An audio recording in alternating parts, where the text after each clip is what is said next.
I'm Juan Antonio Trujillo, and I'm a writer and filmmaker, a retired academic living here in the Portland area. And I've been writing and reading with the Porteños for probably 7 or 8 years now. I'm going to start out with a bilingual poem. I'll start in Spanish and then do the English version. I don't always write things like that in parallel. This one just happened to have turned out really well, and I feel like it really kind of is the same poem, even in both languages, which isn't always the case. This is called Lluvia. Las gotitas de lluvia pegadas a la ventana nunca son completamente redondas, son casi hemisféricas, como pancitas esparcidas por el vidrio, pero con una base angular irregular, con huellas más como la geometría de piel de caimán, células que engordan al combinarse y convertirse en líneas que fluyen, que se derriten. Observo la repetición del ciclo, gotas que aterrizan, se adhieren, se unen y escurren, mientras espero sentado al lado del teléfono de la sala. Al principio de manera intermitente, a intervalos razonables, cada hora, cuarto, media hora, y al fundirse la mañana con la tarde,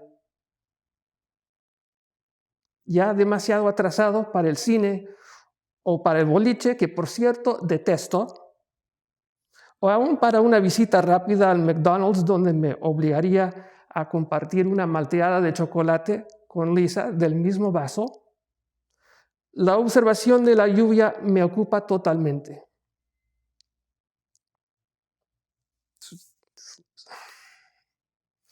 Mijo, oigo por el auricular a eso de las 3. Mijo, Antonio, soy tu padre. Y las gotitas ya son bolas de cristal deformes, con miniaturas moviéndose adentro, desfiguradas y torcidas, reflejando esta llamada 50 veces o tal vez cada joya imperfecta proyecta solo una de 50 llamadas diferentes. Mijo, Ginger está malita. Te veo el próximo fin de semana. No la puedo dejar sola para viajar. ¿Has oído algo de tu hermana? Mijo, soy tu padre, ¿por qué no me llamas? Chispitas de pasado y futuro, juntándose en rayas como lágrimas que corren por el vidrio. And now, in English. Y otra vez, la lluvia.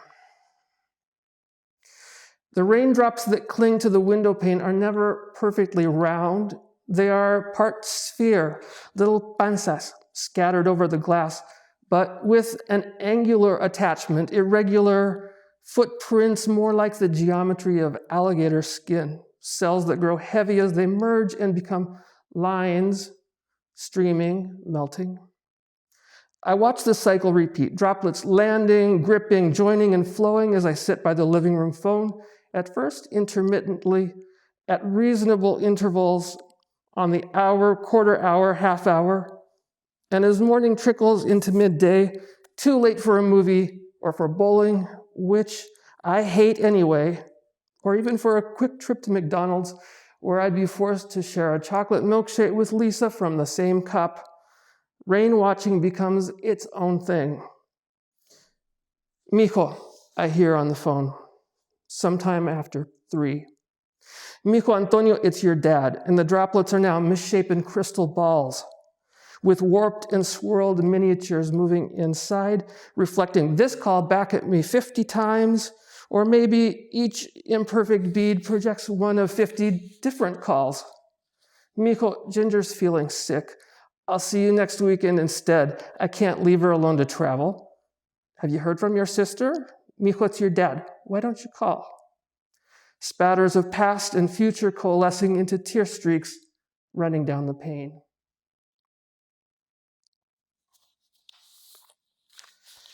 And my second and last piece here. So this last piece references a central practice in the radical fairy tradition. And although I don't identify as a radical fairy, I was drawn one night to experiment with directing some honest, relatively unfiltered emotional expression towards someone I love.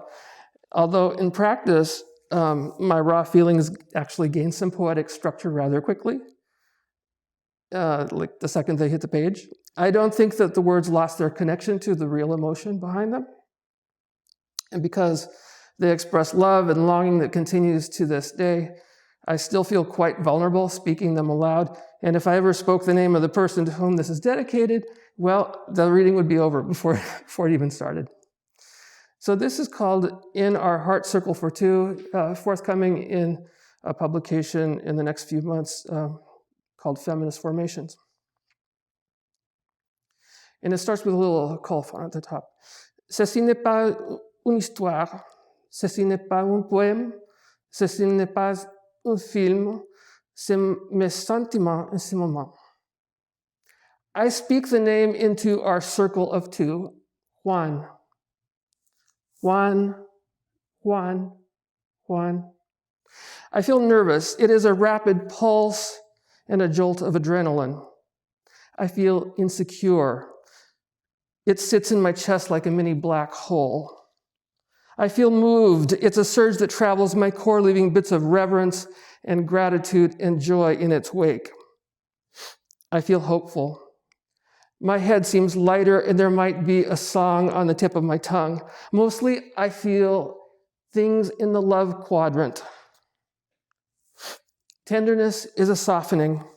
I'm melting a little inside, and my edges are getting less sharp on the outside. Desire is hard to look in the face. It's an averted gaze, even though I really want to lock eyes. It's flushed cheeks and a tingle on the back of my neck where I like to be touched. Longing is a tightening in my throat, like I'm choking on a little bit of loneliness.